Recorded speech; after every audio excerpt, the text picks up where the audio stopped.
You bring home a healthy, vibrant plant, find a nice shelf for it, and give it water. A few days later, you check on it. You adjust its leaves. You give it more water. Yet despite that constant attention, the leaves turn yellow and the plant wilts. Most people assume this failure is personal, that they simply weren't born with a genetic talent for keeping things alive indoors. But beginner failure rarely stems from a lack of effort. It happens because of actions that feel instinctively right to a human, but actively sabotage a plant's biology. In our minds, more care equals better results. But plants require specific environmental conditions rather than a high volume of human attention. Success requires unlearning those nurturing instincts and recognizing where our human empathy directly clashes with a plant's biological needs. This clash is most obvious in the habit of overwatering. Pouring water on a plant feels like delivering pure life. Notice the empty pockets between dirt particles. Blue water pushes out white oxygen bubbles. Roots require oxygen to breathe. When soil stays wet, submerged roots suffocate, turn brown, and decay. This rot triggers a signal in the leaves, turning them a sickly yellow. Minimalist pots often accelerate this process.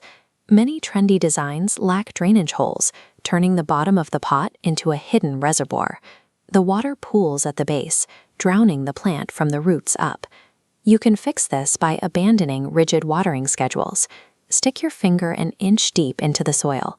If it's dry, water it. If it's moist, wait. Always ensure your decorative pots have an internal liner that allows excess water to escape. Frequent watering isn't nurturing, it is a slow form of suffocation. Even with perfect watering, plants often struggle because we treat them like furniture. We place them in dark corners or empty hallways based purely on room aesthetics. Sunlight vectors show why indoor plants require specific locations. Without bright, indirect light, they cannot photosynthesize, causing weak stems. Placing them directly against windows exposes them to harsh sun that scorches tissue. Finding areas of bright, indirect light ensures energy without heat damage. Environmental matching extends to the soil as well. Using standard garden dirt or a generic potting mix for every plant destroys their specific microenvironments. Tropical plants need soil that retains moisture, while desert succulents require fast-draining sand and pumice. A succulent sitting in dense, moisture-retaining soil will rot, regardless of how much you water it. Forcing a plant to adapt to interior design choices is a recipe for failure. You have to match its biological environment first. Over time, plants outgrow their space. Here, roots have grown so cramped they tightly circle the inner edge of the pot. When watered, moisture flows down the sides, bypassing the dense root ball entirely and flushing straight out the bottom. When a plant becomes root-bound, it stops growing and looks stressed.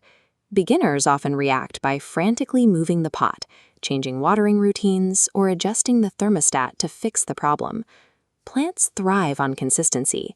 They expend massive amounts of energy trying to adapt to every new environment. Rapidly shifting their conditions causes severe physiological stress. If a plant is struggling, the most helpful response is to step back and observe. Check if it needs a larger pot to accommodate those circling roots, then let it settle in one spot without interference. Constant micromanagement acts as a form of biological trauma. Sometimes doing nothing is the best care you can provide. Successful gardening requires a shift from a mindset of control to a mindset of observation. You are not forcing a plant to grow. You are providing what it needs to grow itself. Yellow leaves, dry tips, and stunted growth are not random failures. They are the plant's specific communication language.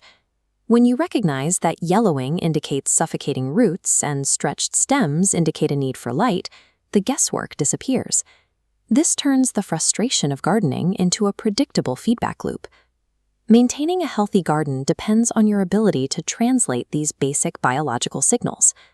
By stopping the well-intentioned sabotage and learning to listen to what the plant is telling you, both the garden and your confidence will finally thrive.